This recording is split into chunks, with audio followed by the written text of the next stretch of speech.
Africa Mobimba TV. Nyama, Nyama.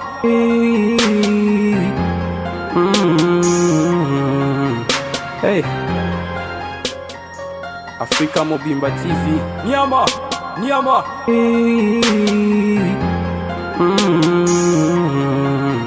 Hey.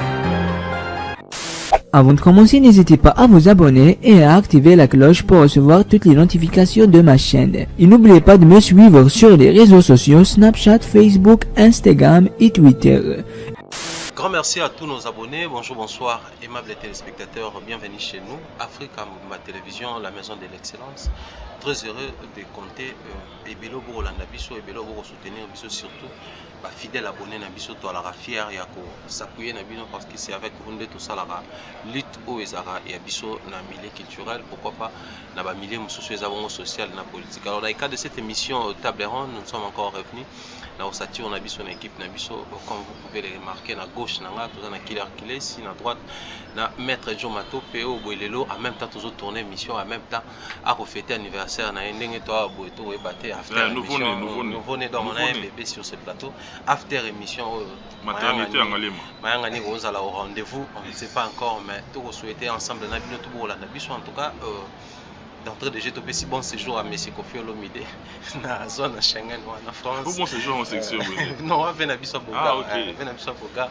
Topé c'est bon séjour Bisiko wa pa Rolanda pe kuna parce que Mikolo Gombena dans Kofi Olomide mon numéro de France. Mikolo vient au Kenabiso bon les autres ça fait plaisir. Donc bien de bonnes choses. On profiter na pe ça fait bon anniversaire na Maréchal Sauvé depuis Dallas na restaurant et les autres pourquoi pas bon anniversaire na Echeverry Mouzango le très spécial du sénateur.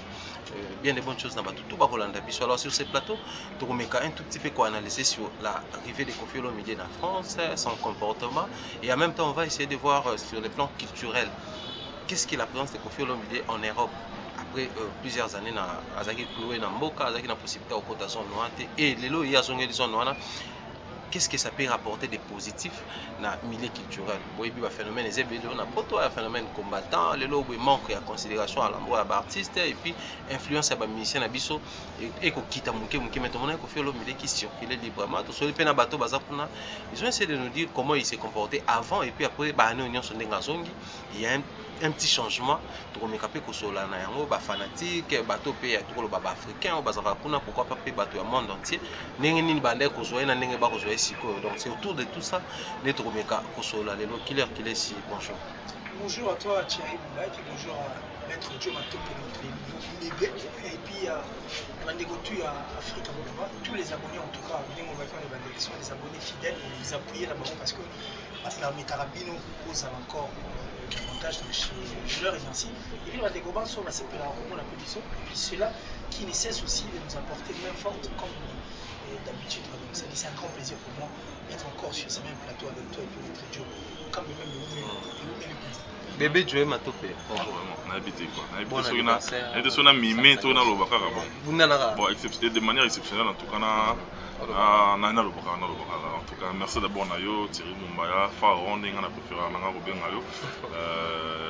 Merci Nayo d'avoir une marque en considération parce que chaque fois invité à Bisso, on est autour de l'Africa Mobimba, on a tout répondre à présent. Hormis moi contre-temps des Arabes parce que les candidats ont raqué na Bisso, c'est plus la chasse na quête.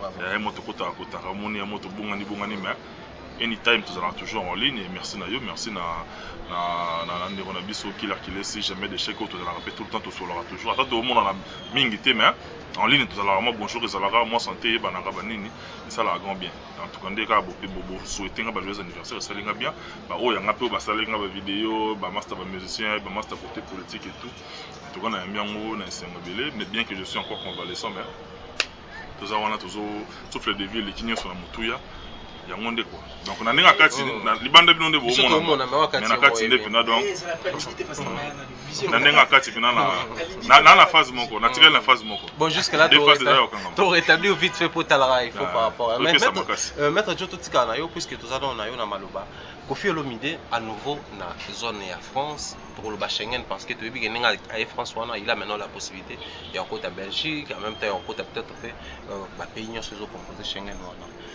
d'entrée de jeu, qu'est-ce que les gens peuvent comprendre de Kofi Olomide à Zalagité à Zongi na zone noire? D'abord, merci d'abord mon moyen, un sujet où toujours pour réfléchir. Mais à chaque fois que tu as début, on a toujours l'habitude de marteler les lots, c'est-à-dire on est loin d'être des experts sur qui en quoi. Mais du moins, hein, les autres permettent de voir en français, choc d'idées, j'ai la lumière. On essaie de réfléchir justement. Place où imperfection est allée, on européen au bataille rabisso, parce que on a pour reporter moi rectificatif que non, en tout cas, on est au côté qui n'a pas boé et ça bon côté. Tu vois, tout le tapé, moi les bacs, on est à la caca. Mais si on a un sujet auto, premier point d'abisso, je crois là où règne l'ignorance, l'intelligence, en tout cas, n'a pas sa place. Donc là où règne l'ignorance, l'intelligence n'a pas du tout une place en tout cas. Par là. De l'eau est né nabiso, tout bien bon vieux nabiso parce que ça mon colo nabiso ya makasi, au fil l'omidé a regagné moi à côté de l'Occident et tout. Mais tout bon s'en a été que si photo ba nos classer artistes issus de la diaspora tout chara epena kati. Azalaki kuna ayakande boy. C'est-à-dire ezalaki azonginde kuna. Azonginde place où ye azalaka pa utakande kuna. Eh ben bengi l'étudiant le plus célèbre tout ça. Alors étudiant à Ninité ya IBTPT ya biso ya ba Unikinte. Alors étudiant ya ba Bordeaux kuna donc c'est-à-dire azalaka kuna issu ya kuna ndi ayaka boy. Donc ezalaka azongi pa nayi. OK. Tout se comprend les places wana. C'est-à-dire quelque part exactement ouf mais soulagement pour nayi à respirer moi air frais wana, ça lui manquait énormément. Toyebi biso bata ba chasse na ki eti kutawa to bunda na kin. Mais vena biso wana zana ba pala danger zana ba car en tout cas il a tout ce qu'il lui faut. Comprendre on a nyonso oyo muto asengela zana on a bon moi. Mais du moins au sentir qu'il banay ko manquer même sur le plan moral, même sur le plan mental. On avait tenir le mort ya muto et net le 30 baso azo kene ko s'incliner na tombe ya papa na. C'est-à-dire nami appuyer d'abord wana parce que d'abord pour mieux comprendre en gros, il faut l'avoir vécu, il faut l'avoir connu. D'abord j'ai perdu mon papa il y a très longtemps. C'est-à-dire, je me suis mis dans sa peau. Nenga se sentaki au Vandi Boé, faire nayo, parce qu'on est place moro Boé, place en opé au place où yosa résident, et moi yoko mawana, sans pour autant qu'on a ba tournure, na ba qu'est-ce qui aurait dû, qu'est-ce qui se faisait, qu'est-ce qui se ferait, sans qu'il y en a qu'on a ba wana. D'abord, il est mort personnellement, Azaki meurtri. Mais les leurs a commis à retrouver famille naye. Les gens qui s'inclinent à la place de papa naïe, ils ont le moro, ils ont un petit mot pour moro parce que psychologiquement, venez vous vendre les na mutu et qu'on s'atténue mon moqué. Donc ça à côté naïe personnel, côté humain. Mais bon parce que pour permettre ça anecdote moi il y a moqué qu'à 40 secondes. À l'époque où moi j'avais perdu mon papa, ma maman a en Belgique. Vous imaginez bien la en Belgique à qui même il y a 5 ans on a mon place pour qu'on balle. Alors on a la crise, hein? Ah j'ai avancé. Si va foutre les billets ya to kinaneti na mikonga mona place ba kunda journée depuis là elle a fait son deuil depuis le bon considère elle a fait son deuil pour la zone il a fait na biso quadra c'était vraiment important à ko ma place wana à mon place ba kunda parents na ye parce que nanda kwa zalaka et pas na ndimite ke papa wana anda obenge quadra wana obenge mo pauna benga Antoine vena Antoine c'est dit mona na ininga na ombre jaune na ngabo ke atko maninga lingi mosaka mona na perdre mon tabou c'était vraiment douloureux. Mais à côté artistique, parce que tu évoquais un point belé à la fois. Mais artistiquement parlant, tout se volait, les lots, il y a des lots l'habitude devient une seconde nature. Et là, au moins, ça l'a mis tellement trop, il a dit, comme il aura net, molengue à Batou. Là, je parle de notre communauté à nous. Vous se comprendre? Ils ont appuyé puis l'euro n'a pas au début que là où règne en tout cas l'ignorance, l'intelligence n'a pas sa place. C'est-à-dire on dirait tout comme un peuple moro les plus frustrés au monde. Tout comme une paranoïa moro sur tout ce qui bouge. Oui, il y a eu on a puni les musiciens pendant un bon moment. Oui, on veut bien. Mais jusqu'à quand? Ça a résolu quoi? Ça a résolu quoi? Ça a changé quoi? Personnellement, on est pessimiste. On a prophète de malheur, on est pessimiste. Je ne pense pas que les lobes sont liés à le rôle personnellement. Il se pourrait que je sois contredit. Mais personnellement, on est pessimiste par rapport à niveau oyo congolais à développer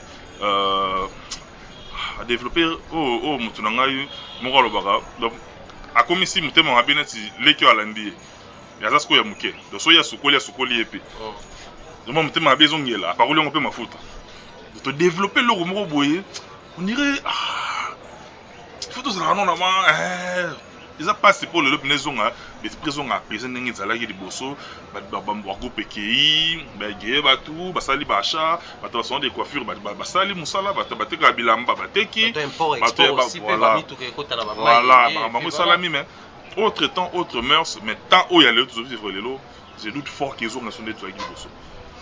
Tant aux saison, nous espérons que tu évolues dans la situation au Kenya. Mais qu'il est si la même question te revient aussi. Kofi Olomide a zoné le sol européen. Où il manque qu'après Belé, tu compter plus de 10 ans sur la mémoire à Malamou. Mais à nouveau, à la possibilité de rejoindre d'une manière globale, d'un côté sentimental, d'un côté musical, parce qu'il y a des artistes et musiciens, on peut espérer quelque chose. Ici, on peut l'histoire. Si, en principe, il faut vraiment espérer. D'abord, le jour où on apprenait que Kofi Olomide a poto, j'ai douté. Il a fallu bien 10 personnes pour la confirmation. Voilà. Et puis, merci à un ami qui me suit aussi depuis la France. C'est vraiment un fan de Kofi Olomide. Son nom m'échappe, excusez, parce que comme on en est montré, il était avec Kofi. Tiens, on va avec moi ici, les photos et les images.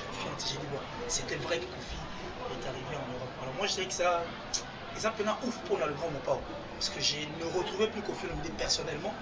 10 ans ici en République démocratique du Congo était un grand problème pour Kofi Olomide parce qu'il fallait œuvrer, sachant que Kofi Olomide est artiste. Mais il les voit déjà, il s'est produit dans le pays africain, c'est ce que je suis en train de dire. C'est-à-dire 10 ans, il fallait dire à s'y produire, et dans 10 ans, il fallait un concept, il y a ces cas, pour Kofi, ça aura toujours le temps. Or, pour que ça aura place même pour la barre à vivre un peu moins en son Mato Pauto le bar, acquérir le peuple, et permettre à Mégasou conchérir, à Canisina et puis cerveau. Mais c'était plus le cas. Et comprendre que Kofi Olomide à Kinshasa, il fallait livrer des concerts, il fallait des concepts en concept. C'est-à-dire, Kofi Olomide en blanc, Kofi chante en toi, tout ça là, c'est vrai que ça a été le mot, et ça a été 10 ans à Kinshasa, et PCP m'a cassé à Kanisa, on a chanté tel ou soit Kofi Olomide en blanc. Ça c'est vrai. Mais en réalité, soit il continue à dire à la fin du compte, on m'a remarqué que tout le monde a ça. C'est comme ma routine. Et là, ça l'a bien dit, ils ont fait travailler le cerveau de Kofi Olomide à tel point qu'à comment perdre même la capacité de nous. C'est vrai que le cerveau sali, et sali, il fallait ça. Alors, bon, il fallait potomoya pour permettre à Kofi Olomide d'appeler. Même sur la route à l'arrière, tout à l'heure, tu as dit que ça pour vélo, ça c'est mon niveau de France. C'est amusant de voir Kofi Olomide aussi courir. Ok, on va voir, ok, le moment on a tout refait. Donc, et permettre de en famille avec ses enfants, voir ça shopping. Surtout, bâti sous mon amour, pas où tout le bazar qui encore. Moi, pardon, il y a ma casse en tous les parce qu'il fallait voir ces grands monsieur qui a permis, Papa Charles qui a permis, puis à son âme, qui a permis à ce que Moga O et Zoua Moutoura Kofi Olomide, mais Kofi Olomide, Azanamaka, cité à Rotunda Hôtel, n'est pas assisté aussi aux obsèques, et puis il a vu vraiment de loin, tu vois ce que ça fait. Donc c'était vraiment un grand fardeau et puis une chance pour Kofi Olomide. Moi, je dirais merci. La justice française, c'est vrai qu'on va nous traiter de tout par rapport à Ndeko Barolba. Non, parce que ça y est, Ndeko Naminote Abassi, ils vont tout dire. Mais à la fin du compte, on dit que Ndeko Naminote comprend le petit. Que la personne qu'on est en train de cautionner, c'est Kofi Olomide. C'est vrai que nous sommes journalistes. C'est pas que nous sommes journalistes, c'est toi qui as censé tout lever la politique. La culture fait partie aussi de notre pays. Et ces pays, ils ont la culture et ils ont fait dangereux parce que ils ont un coup, même Dieu, mais parfait qu'il est. C'est un grand artiste. Il avait compris que soit Tiki Batouna Belé, sans lune, sans Moupépé, sans quoi que c'est ça, on a limité aux abattus. Ça dit aux la Mossad, aux abattus plus sobre que tout pour au vivre même Moupépé. Et ça, œuvre d'un œuvre d'un artiste. Ça dit moi, c'est l'œuvre d'un artiste. C'est ça au fait. Donc ça dit quand il n'y a pas la culture dans un pays, c'est très dangereux. Les personnes que vous cautionnez, ce sont des Congolais. Et pire encore parce que c'est vrai que la terre robe mobile, ça dit, bon, je ne dirais pas sanguinaire, c'est vrai que ça m'a bien robe. Mais en dehors de ça, il faut voir que Kofi Olomide c'est un artiste, musicien congolais, qui fait parler de notre culture à l'extérieur du pays. Et je vois mal que l'affaire à Kofi Olomide, qui est aussi le frère congolais, on va continuer de soutenir. On aurait même cité, pas le nom, mais d'un patron d'un orchestre ici à Kinshasa, parler aussi d'un patron de la société Moé à Gardinage, parler encore d'un journaliste, en tout cas, qui a aussi apporté une pierre dans la carrière à Kofi Olomide. Mais à la fin du compte, Kofi Olomide ne nuit rien, d'après ma candidature, à la fin du compte, Kofi Olomide nuit au bango, et bah lui, il peut pas cautionner le bâtiment. C'était un grand problème pour Kofi Olomide, pour empêcher à Kinshasa la Moussala ou des années. Donc c'est pour dire que Kofi Olomide, son arrivée en Europe, et vous changez ma et moi je suis très content parce qu'il permet de Kofi à respirer dans l'air on soit sika et tant en zone elle a sur concept le concept qui nous ont d'air aider aussi bande rebelle c'est-à-dire un monde vivant Kofi a chanté Rochero de son vivant Kofi a chanté le Tumba tout le monde est bande mingi puis a chanté qui voit même Babino a eu à chanter son père avant sa mort c'était un cadeau de Kofi Olomide parce que mutane ngwana ata so ya zamba beti naso pourquoi il faut seulement continuer à chercher voir même Liwana. Oh, tant Bandego Moussou, Kofi Olomide a été condamné pour 7 ans. Dans la presse, l'équipe dans la bande passante, sans pour autant vérifier. Quelqu'un qui est content de voir un artiste et musicien de ces pays, quand il a 7 ans, durant la prison, va s'appeler champagne et autres. Je ne sais pas, nous sommes dans quel pays nous vivons. Mais pour moi, l'arrivée de Kofi Olomide à Paris, c'est un grand plaisir pour nous. Et puis, permettre Kofi à Botambaï sur les nouveaux, à mais sur le concept. C'est vrai qu'à déranger à Batumini, mais bon, il est Kofi Olomide, c'est notre artiste. Bazo Kennet, tout m'a dit, papa Mbazate, et puis. Nous tous, du coup, on a sur le Babi, on a ça la choix, un remplaçant direct de Kofi Olomide, avec l'écriture, sa touche, sa tête, je dirais Kofi Olomide. Pourquoi? Parce que Azan ingéniosité, on a Azan Makambo, ou Makambo, et puis il est à succès. Tu vois? Donc, nous avons intérêt à protéger cet artiste et nous avons intérêt à protéger aussi les autres artistes parce que par contre, tout va faire partie de l'expansion et avec une moitié du Congo, surtout côté culturel. Donc, c'est un grand plaisir pour moi de Kofi Olomide. Un grand plaisir pour nous tous. Moi, je crois, je dirais, dans le sens PAK, bon, concept en gros, tout le temps, Kofi en blanc, Kofi sur la carte, à la carte, tous ces concepts, et Salama qui awa.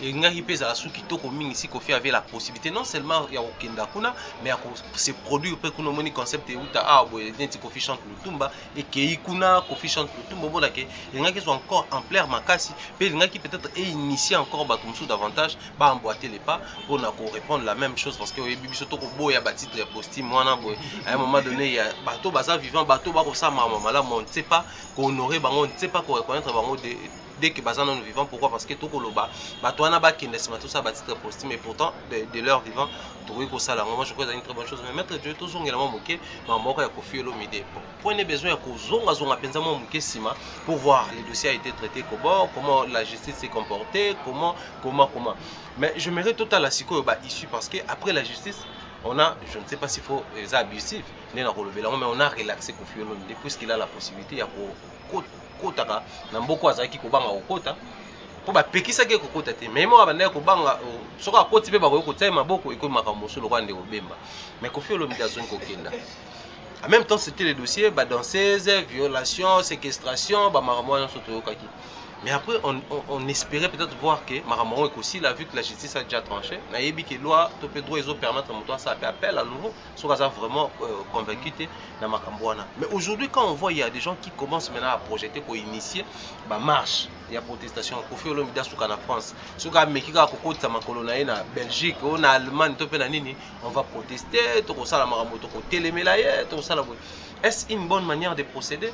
Tout baza penzaka obligé à ça un nouveau appel dans la justice. Tout est bon à la congolaise, bon, il faut qu'on a compris qu'il est déjà relaxé. Tout ce qu'on peut faire dans le milieu, tout enterrer, acheter guerre. Parce que pour les uns, ils ont qui acheter guerre. Pour les autres, ils ont qui konuka justice et ça, comment est-ce que ces gens-là doivent procéder? Nabato baza pour se plaindre, nabato bazo alimenter pour que marche à protestation et autres ça. Farah Olobelo au mot important. Quand la manœuvre je te prends la balle au bon, la malobano quand on a tiré la réponse dans la carona na kati. C'est-à-dire, ils ont à moins minimum payé mauvaise foi na kati na. OK. Mais là au mot il y a un principe moi je crois bandeko ba na mon notion de droit ba contredire ngate. Alors en droit, à raison, c'est pas celui qui dit la vérité. Okay. C'est celui qui prouve. De ça résume mieux son okoloba. En droit, à raison, ce n'est pas celui qui dit la vérité. Mais c'est celui qui prouve. En droit, c'est l'élément matériel. Vous comprenez? Tu vas dire que tu vas dire que Nali Mousse Miko. Par quel cas, Moussa 0 mètre? Manguna par quel cas, moi, Miko Bungi Bona. Il faut démontrer qu'il y a un azui. Autant qu'il y a démontré qu'il y a un azui. Nous avons ça, comment on appelle ça, demande réconventionnelle. Ceux qui ont démontré en moitié qu'il va relaxer, on a la même instance. La bandeli qui a plainte contre eux. Donc là, si je comprends bien, et Kofi Olomide aussi paie. La cité, il y a le tribunal statut à charge et à décharge. C'est pas parce que yo fundi, forcément il faut en avoir raison. C'est-à-dire, Rose en a raison, tout le monde a peine à tort.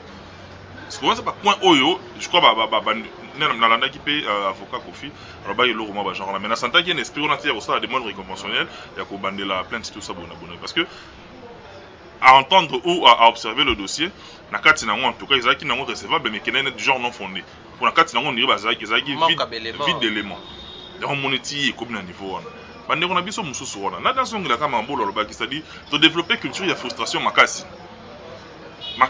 tu es bien ngo moma kana makofite quand tu viens biso awo qui tape ana sebo mutu mo ba garçon c'est planète so tu pourquoi c'est pas notre esprit nanga tout arrêté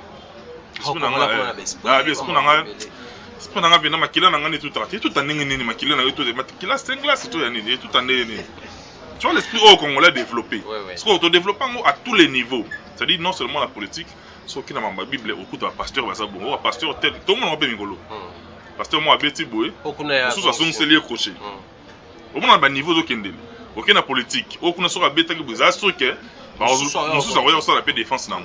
C'est-à-dire on a du mal à reconnaître l'eau au boy, bocha comment on appelle consensus. Qui a tourné l'eau yo, to Kendel boy.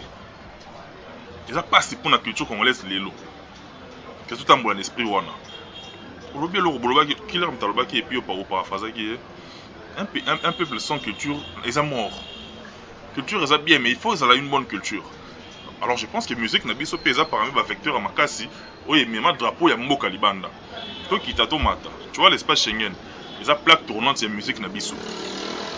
Les autres au moment on a faut ça les bonheurs les malheurs des uns fait le bonheur des autres. Franchement. Et les biso les lots petit entre guillemets excusez-moi jeune on a bombaye musique il roule les coq qui black nazab et non on a bâti matador ça on est qu'un chorégraphe danseur so vide ou on a moins de vide on a la nature a horreur du vide et créer leader na bon moment ya kuna et ceux qui veulent monter kosa bayi les anciens du quartier la tête les anciens de Wenge les anciens de Boye on comprend le bloc on dit bon on va bénéficier nango.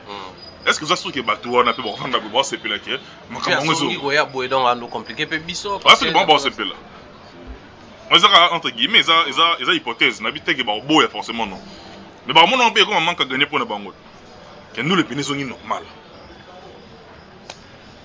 okita o mata peuple nyon se papa mur de Berlin kutu ba bukango tar Allemagne pela ba tchaka mur na mboka ba tie mur mais mur de Berlin quoi Allemagne ils ont continué pe le mokile continuer. Jusqu'à quand? La revendication de Bandero Nabiso, on a totalement légitime, la Bandero va réfléchir. Vous comprenez? Avant de faire frustration, à faire moka parce que, oh là la moki n'attend à mon ibo appelle l'Afrique, à faire gars. Avec ton nom moi cara, soit yambika boy, yaya boni, miko ebele, alors zabi, n'a pas tant abi l'obaka. Comment place? Donc maman coûte une zabo deux jours maman fièvre dans 90. Ils ont quitté. Fièvre maman n'habite au salon omelette. Vous comprenez? C'est-à-dire, on a bazar, il faut une frustration. Alors là, 4 heures, alors qu'il y a des cailloux, alors qu'il y a des bonnes choses, il y a des appels à Zobanga. Il y a un moni et même frustration et même surtout dans la politique parce que les politiciens, même ils sont dans tout haut. Les musiciens, ça s'assume à quitter. Mais après, on a des soutiens. La campagne, les gars, pas grave, c'est quoi? Les autres, ils vont tirer les leçons pénales. Vous comprenez? Parce que tellement de frustration est développée. Et comme il y a un noir, il y a un tirage à noir, mais il y a un peu comme salité. Je comprends l'eau là, lobby. Moi, pour l'eau noir, il y a juste des taches à noir. Mais il y a un peu comme salité. Alors qu'il y a un peu tout ça, tout raccorder, violon. Place où ma bezali, tout continuer à dénoncer. Mais comme on a dit que secteur Royonde Moutou, il y a un monde, non. Sincèrement, à mon humble avis, je doute fort que il y a un monde qui a influence morale. Peut-être voir le Congo, peut-être voir le Congo. Mais dans l'absolu, il y a des bandes bayaka. Tout le temps, on est fort. Tout le temps, on est fort. Banda libanda, tu as banda libanda. Il y a Facebook a publié un blog. N'est pas ce maçon qui a publié. Ce jour, il y a qui là, c'est la tata bombe dans d'autres ambi mutomba panzani. Aini kana ba parfait na ye, to koti na biso to tamboli to lieba ngolo. Na soka ya deuxième. Ça dit on comprendre que ba oyo bazo zo monter on est sur place ici au pays. Ba même me rappeler ça mon cœur, ici au pays, moi vague à changement ata ya mukie to sentir ngo. Na habité. So na lobma beko contredire ngai. Tous en abino na Kinshasa depuis décembre ti lelo. psychose mort vous avez na peuple ils ont limo. C'est-à-dire on avait l'impression que ça tout pouvait arriver à tout moment. Tout on a moi crainte perpétuel. On l'a monqué bien mais on m'a net on dirait guerre mort mais et on a frigo maintenant va chauffer en côté. Sauf que depuis de son motif le esprit on a blessé là non. Ça disait de moi vague mort boyelo moi monqué de yelo. Tout plus ça n'a pas chance. N'a pas ndeko ya ba kantel, ya ba kan boy ba pesa na ka ba chance ba yokana. Net vient na biso pe mo pa ozana mikili wana asa poids lourd. Peut-être quand mon groupe est boyaye forcément c'est naturel. Mais ce qui de moi grande partie majorité vous appelez à yokaye a même à ta portée tendard ya ba ndeko wana o baza o na mboka a plaider pour na cause na bango et ça la grand bien. Ba longo la kikofi na ye ya mutu na ye o abetaki mutu moko sabo o abetaki mutu moko coup de tête toza bato ya kanango. Mais ce que bazuye en tant que artiste a te kaka image ya mboka en tout cas de manière optimale tolinga te eza bongo. Le pays se souviendra de lui dans l'histoire ya mboka na biso. O ba benga ngo Panthéon en France parce que konda ba Johnny Hallyday ba termineni. Ba papa ba kofi baza ba tuer. Faut dans Panthéon na biso ya mboka. De dire ça grand tellement que so batali côté comportemental na ye peut-être belé ba omona ah non tika wana. Talay humainement parlant. Talay comme na terme ngozo ki manga. Neti mutazo azo représenter corporation moko boye oyo ba souffrir pendant pratiquement 2 décennies. Ba yokaye so ça va dans sa démarche voilà quoi. So il y a au salango. Ba so péter ko yokaye après ça peut ba point na ye so ki ba monique au sala faisable. Ngana zaka pessimiste. Pessimiste. Maître Joe, na pessimiste, mais on a une question sur en même temps, pour que ne soit pas clair. En même temps, on parle de ces gens-là qui doivent accorder à Koffi Olomide peut-être bien en clémence, courtoisie. La masse n'a pas de tête. Voilà, donc ces gens-là, en fait, ben, il faut pas s'accorder à Koffi Olomide. Mais en même temps, les tout derniers messages qui circulaient dans les réseaux sociaux, on a vu surtout le page à polémique et autres. Koffi Olomide qui a annoncé rassemblement au fait ça la mana bandeko ba ozala dispo ya boya on a en fait une manière pour lui à rendre hommage sur place na papa na biso atika ki biso azaki bongo papa na ye. Mais en même temps déjà les gens commençaient à associer à mon genre que Ado Ayate il a multiplié les émissions. C'est la frustration du Congolais. Nanio Kuna Ayate pour Nolita Mboyate parce qu'il a réalisé l'émission dans Nono Badiama, Mututela Ayate. En même temps, la même personne de Koffi Olomide où les gens devaient se rassembler autour de lui pour festoyer au moins son retour dans l'espace Wana Oyo. Attention à Robert à concert public, on espère showcase de Zangate, on espère moins répétition, même quand rencontre il y a Batona Koffi, Oyo ça la plaisir. En même temps, Torobi Koffi c'est donc. La côté à Batona ba arranger naé, mais na Batupé à Koffi puisque photo ndima. Moi je vis ça na ba page ya bande ko Koffi Olomide ba identifier bango ba tiki ba valider yango message wane ko bima to moni yango na bato belé mutu tela ya te tozo mona même pe bato ya circuit na ye ba ko loba yango ba do ba ya te bato boy ba ya te au delà na bango même certains noms oyo ezaki cité to mona ba fan ba en fait comment on appelle ça ba bureau na bango te ba bureau ya ba orchestre boy ba ya te Nangambo Koffi Olomide, comment aussi lui il doit arranger. Oui, moi tu es au Bangala c'est qui n'engaille. Là on a en même temps il commis règlement des comptes. Ngamo na ko ina mabele ba petio banda ko beta banze mona chaque dimanche faut batika. Ba on na sala bo batika tout ça ngamo na ko ina. Ba on a ce qui va ni alors va rendre monnaie de la pièce. Vous en comprenez. On comprend les gars. Mambo ça ma la matanga papa wemba la matanga ba kester. On irait le wana tika la mort en cœur mo boy. Par rapport ya ba entourage.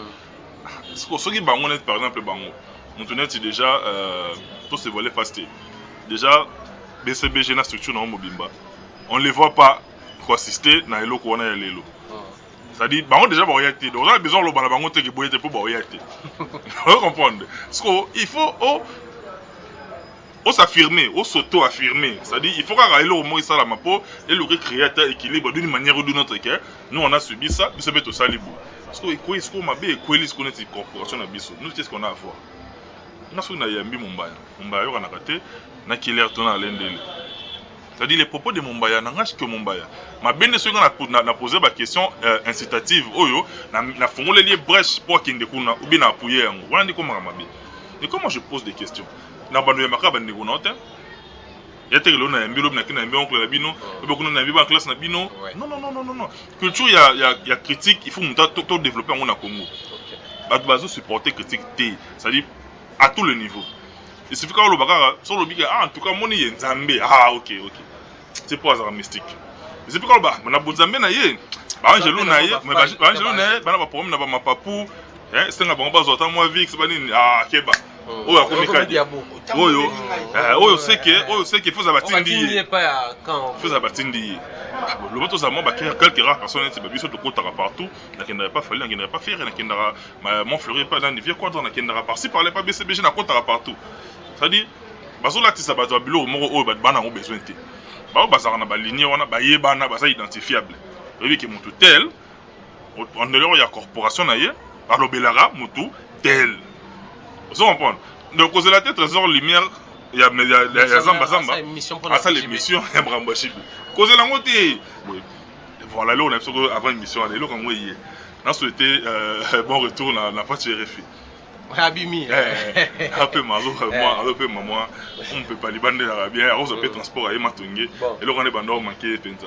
voilà et là on est là pour ça parenthèse na kangi ça dit bato yo bakenda ba beta bato na bordure bazali comprendre donc mon azan na tempérament na ye ana éducation na ye azan na instruction na ye to bossa na instruction te c'est-à-dire sans raison réaction na ba état d'âme na ye pour généraliser en côté bandeko na biso net na tala ba biloko adoyo asalaka na tala no litango c'est-à-dire ils font leur travail na za défenseur na bango te et quand je vois ba ça ba relate ba histoire ya wenge nenzalaka ne bonabe je peux saper biso ba matière parce que ba o bazar na poto mingi ba rapper art et na taki mission mo ya so mono bona so mono ya kin kala mais na landi na ça jana mo idée que jour na okuta na ye na jana mo ba grande ligne c'est-à-dire ils ont permettre biso pe to pousser ba recherche musica parce que DP biso be autoza sur place te ba commence à évoluer l'histoire mais batika go taxe ka bato ke soki na yamaki mutu oyo abeti flèche zuyo ça la droit de réponse le capé mutu c'est légitime c'est reconnu tinda pe mutu na yo à contredire yé car na même organe c'est pas ça coûte pas les yeux de la tête batika ko incriminer ba ndeko wana vraiment sincèrement nga personnellement je na kinga ça là qui bena moi bien te Maître Joe na yo to ka bana biso quelques salutations tout cas ngai salutation pina na zana ngo so pinza te OK mais quand même na ba master na ngai tout bandeko na nga tout boza en tout cas à travers le monde autour de la Congo pour moi je vous aime beaucoup plus 243 81 051 54 23 c'est-à-dire ma fille chérie te son amna tanga journal et risqué na sauter c'est-à-dire nanaka na batumi balé au boss qui senga lelo penzana décidé na tanga komona binoté donc master na ngai Jos Chingo de Liverpool lelo pena limisanga komona na bana tanga ngote hein kozongo mabete et puis mutu nanga moko komelinga na oki bien Tony Son kaleta mutu na ngai pesa madame na bébé na biso mbote malgré lelo na bana obaka oté na baki yo petit hein pour profiter kana sima madame quoi. Et puis ma fille chérie, Johanna Marilyn Matope, ombre jour. Le roi a tangué. C'est qu'on a mis des dégâts émission dans Ngamoko. Le reste, hein. Quand c'est un message, je n'ai répondu. Grand merci, Maître Joe Matope. Bien de bonnes choses, surtout par rapport à l'anniversaire. Il y a Malam ou Ming Ming, tout petit sous bon anniversaire pour mon maréchal qui nous suit depuis restaurant Yolo Ezo Narati à États-Unis à Dallas. Pourquoi pas na Echeverry Mouzango, le très spécial du sénateur Adonis Ngambani Ngovo Limbambi autour de la Mingi honorable Nabiso monsieur le sénateur. Il y a Julie Gitima Adjitopc Mote depuis le 001 Killer Kilesi.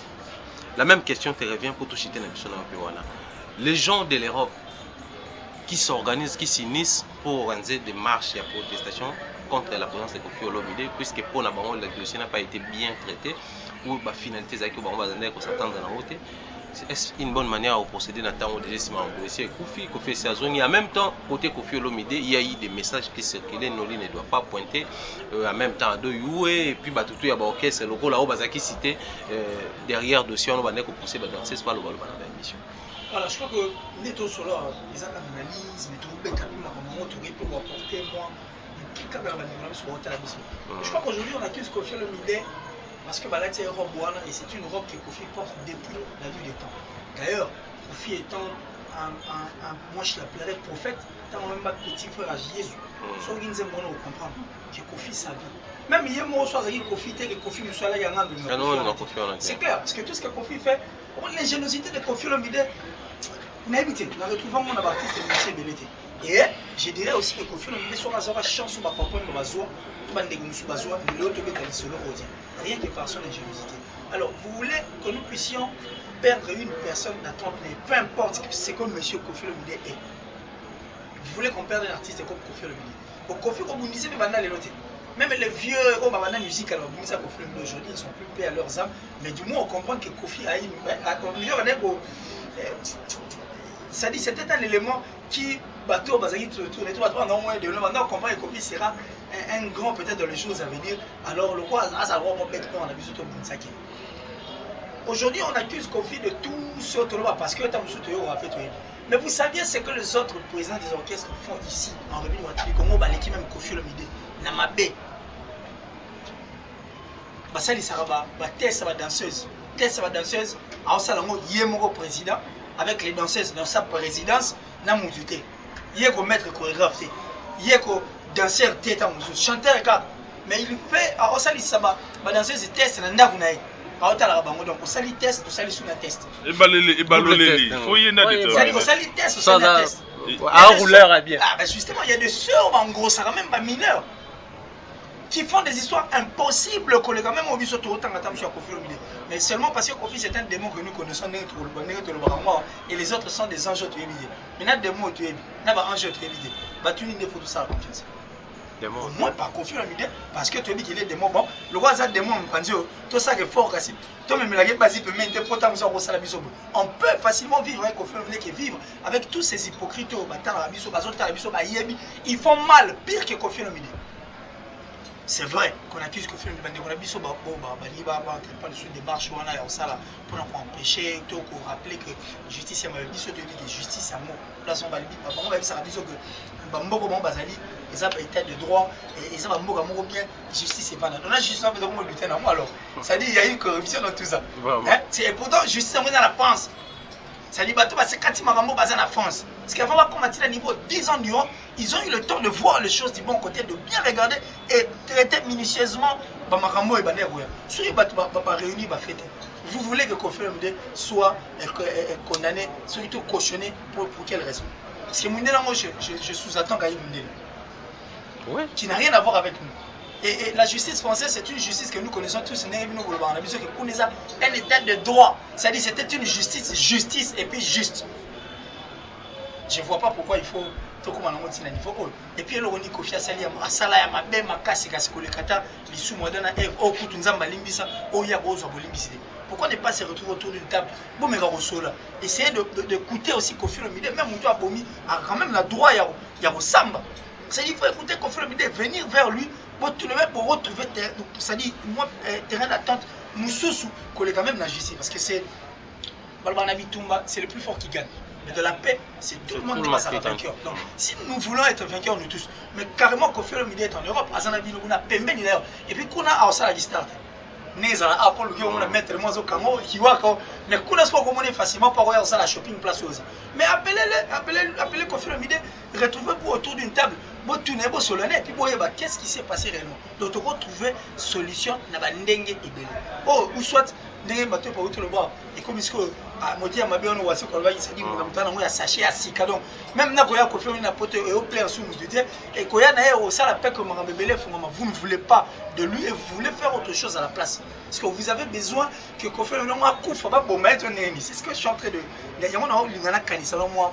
Mais en ce qui concerne Kofi Olomide de son cas, tout le Belakannaye, au Bakou s'apprend déjà d'une manière, je ne sais pas s'il faut le dire indirecte, mais Bazou Salango a un système indexé. Au Yayate, au Kunaya, c'est tous nos confrères qui peuvent aussi relayer message wana batoba mona comment Kofi à l'elina ba ndeko basakuna. Je crois que Kofi Olomide a source moins intéressable au fait à travers ses chansons. Au moins tant que les bandits sur mon Kofi Olomide petit frère à Yesu. Mais Kofi Olomide a yé mope na bandit munaye aloba que bakendaga okilana Batonakele était Kim Savanyama. C'est lui c'est ce que j'ai toujours dit tout bonnement et puis poliment à notre grande sœur qui est Maman Rifa. On a été surpris que Rifine Agwepa. Il y en a pas dans ma casse. Et je compris que c'était Rifine Agwepa.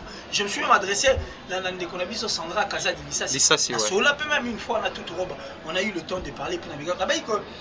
Kofi Olomide c'est un artiste musicien. Ici on n'a pas affaire à monsieur Antoine Agwepa. On a affaire à Kofi Olomide. Alors, Bissome Bateau, toi tout autour de Kofi Olomide, il faut tous à la Rifine Agwepa. il faut tous à la Sandra Kazadilissa cité, il faut tous à la Tuturo, bah moi na mamate. Il faut tous à la plutôt avant tout d'abord, bah fan, il y a Koffi Olomide et puis de sa musique. Tu comprendre que la musique et le monde artistique est à la caboué. Alors, on amène l'amour que nous avions de Koffi Olomide en tant que grand frère Nabiso, c'est ce qui va poser problème. Et ce qui peut bandir au Koffi n'a pas besoin de ça. Koffi a besoin plutôt, il y a qu'est-ce que nous devons faire pour que musique et son attend niveau à Potokuna, et qu'est-ce que nous pouvons faire enfin que la musique encore une fois là unie et puis ton migration qu'on pèse à son coup de pouce la musique Nabiso. Donc Koffi Olomide a plus besoin de ça, mais il n'a pas plus besoin de rendre la compte. Déjà, tu as 10 ans, c'est beaucoup. Donc, Koffi Olomide à Kinshasa, on arrive une voiture du Congo plutôt, et n'a pas tout ce qu'on attend. Qu'est-ce qu'il faudra faire pour que Makambo soit en Anzila. Pour Koffi, il est un diplomate, Koffi est un politicien, c'est un artiste musicien, et puis il vit de ça. Okay. Et peu importe, on est pas il est grand ou pas, mais il sent la charge, le kilo. Il y a que l'orchestre voyage à rater dans poto pour qu'il ait un doulé. Alors, on sentir on est qui n'a. Et puis il dépense encore une fois. Donc, nous sommes en train de chercher, voir les choses du bon côté. Donc, moi, je m'adresserai à tout autour, il y a Koffi Olomide. Il est temps de chercher la paix pour que Koffi Olomide vive encore en paix et puis que sa musique respire. Arrêtez de nous distraire et puis qu'on indexe, donc ce qui est passé est enterré. Voyons les choses du bon côté. Grand merci à Killer Killer. Si j'ai dédié comme ça cette émission à mon mentor Jean-Claude Longangue, ainsi qu'à maman chérie, maman Rose Faliala, qui nous suit depuis Londres. Un mot de la fin. Je crois que vous avez un mot de la fin. C'est un grand plaisir. On a bien mentionné dans le plateau Afrique. On a bien sonné dans le plateau le pharaon. Ça me fait un grand plaisir aussi de se retrouver avec Maître Bateau sur un même plateau sur la route. Donc, Bandeko Basabonara, l'Afrique, on va surtout hésiter. En tout cas, abonnez-vous massivement parce que c'est ici. Le rendez-vous, en tout cas, excellence. Et puis le rendez-vous, Yamaramba bien. Et les informations à la source, c'est ici. Abonnez-vous massivement, en tout cas, en Afrique. Merci encore une fois à toi, Thierry Moubaye. Merci à Maître Joe Matop. Ouais, moi, ça. Merci en tout cas à Autisme, à double parking depuis l'Afrique du Sud, le cœur de Massino Tantine. Ça dit que d'être sur la route qui est là. Et puis fait la mission Eva Moirine en Autriche, le cœur de Makati également. Et puis Odilo Mompouya, l'exemple à suivre. Il y a Rachel Monsolo, Cathy Boucher, le ministre de la Défense. Narati Hollande, voilà, donc ça dit salut à toi. Et puis à mon ami personnel, Hervé Massa, depuis les États-Unis. Donc merci. Merci beaucoup Killer Killer, c'est également merci à Joe Matop, Nassimbi Micro, le roi Joseph Kabila, tout est bien qui finit bien. C'était vraiment un grand plaisir aux Anabandeko na plateau et comprenez que tu boba qui s'attire et profiter quand des ala grand merci à Jean-Pierre Kibong pour la réalisation. D'ici là, portez-vous bien. Si Dieu nous prête bien, on se retrouve très très prochainement. Bye bye.